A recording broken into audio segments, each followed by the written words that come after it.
ရလူတွေကဒီ9နှစ်အတွင်းမှာဘာမှဖွံ့ဖြိုးတိုးတက်မှုမမြင်ရဘူး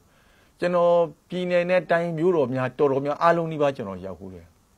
မျိုးတော်တိုင်းနဲ့ပြည်နယ်14ခုမှာစစ်တုံမျိုးအစုပ်ပဲဆုံးအညံ့ဆုံးတန်ရှင်းမှုအဆိုးဆုံးမျိုးအဲ့တော့တော်တော်လေးကိုစီမံခန့်ခွဲညံ့ဖြစ်နေညံ့ဖြစ်တော့ဘာမှတိုးတက်မှုလည်းမရှိတာကြောင့်လူတွေလို့ပြောဆို democratic transition ကိုကောင်းမမြင်တော့ဘူးကျွန်တော်တို့ပြောတယ်ဟာဆရာတို့မတ်တယ်ဘာလုပ်နေတယ်လဲဘာမျောလင်းနေတာလဲဆရာမရတော့ဘူးမဟုတ်ဘူး democratic transition ဆိုတော့အဲ့လို gradual ဖြည်းဖြည်းသွားတယ် democratic transition ဆိုတော့9နှစ်10နှစ်နဲ့အထိုင်ပြောကြမှာမဟုတ်ဟာဆရာယုံမနေနဲ့ဘာလုပ်နေလဲဆရာတို့ဘာ10သိန်းစားလားမဟုတ်ဘူးဟဲ့ကောင်မင်းစိတ်ရှည်ရမယ်တဲ့မဟုတ်ဘူးလူငယ်တွေကအဲ့လိုဒီ democracy အပြောင်းလဲပုံမှာမယုံတော့ဘူး ANP ပါတီကိုလည်း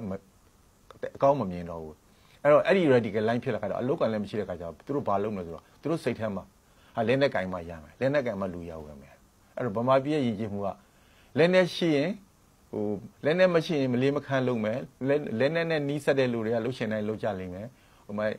အာနာရတဲ့လူကလှုပ်ရှင်တိုင်းလှုပ်ရလိမ့်မယ်အဲ့တော့အာနာရဖို့လိုတယ်လက်နဲ့ရှိဖို့လိုတယ်လက်နဲ့ရှိမှလူရဝင်မယ်ဆိုတော့ concept ဟာလူငယ်တဲ့ခေါင်းတွေကို automatic ရောက်သွားအဲ့တော့အစိုးရလည်းညံ့တဲ့ခါကျတော့ radical line တက်လာradical နဲ့ကျွန်တော်တို့စိုးရိမ်ပါတယ်ကျွန်တော်တို့အမြဲတမ်းပြောနေတယ်အခုဗမာပြည်မှာခေတ်ဆက်ကျွန်တော်တို့ပါဝင်ရှိရလူကြီးတွေကဒီဗမာပြည်ရဲ့မှားယွင်းတဲ့ policy ကိုတိုက်လာတယ်နော်မှားယွင်းတဲ့အစိုးရရဲ့လုပ်ရက်တွေကိုတိုက်လာတယ်ဗမာနဲ့ရခိုင်တွေတိုက်တာမဟုတ်ဘူးဗမာနဲ့ရှမ်းနဲ့တိုက်တာမဟုတ်ဘူးအဲ့တော့အခုဟာကအစွန်းရောက်တဲ့ခါကျတော့ဒီဘက်ကလည်းဘာမှ side effect ကလည်း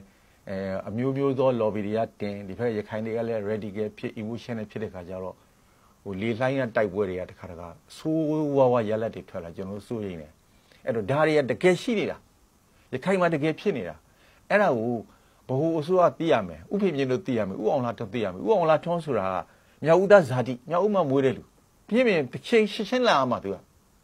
ပြန်ကြားဝန်ဒုဝန်ကြီးရှင်းလာမှာမြောက်ဦးမှာဘာဖြစ်တယ်လဲသူမီဒီယာလောကထက်ကလာတဲ့လူသူမေးလို့ရှိရင်ရရဲ့ဒီကြီးဟာတကယ်ဖြစ်လာဘလို့ဖြစ်တယ်လဲသူသိတယ်မလာဘူးနေပြည်တော်မှာထိုင်နေကြတယ်ဒီလောက်ရခိုင်မှာအင်မတန်စိုးရင်းစရာကောင်းတဲ့အခြေအနေ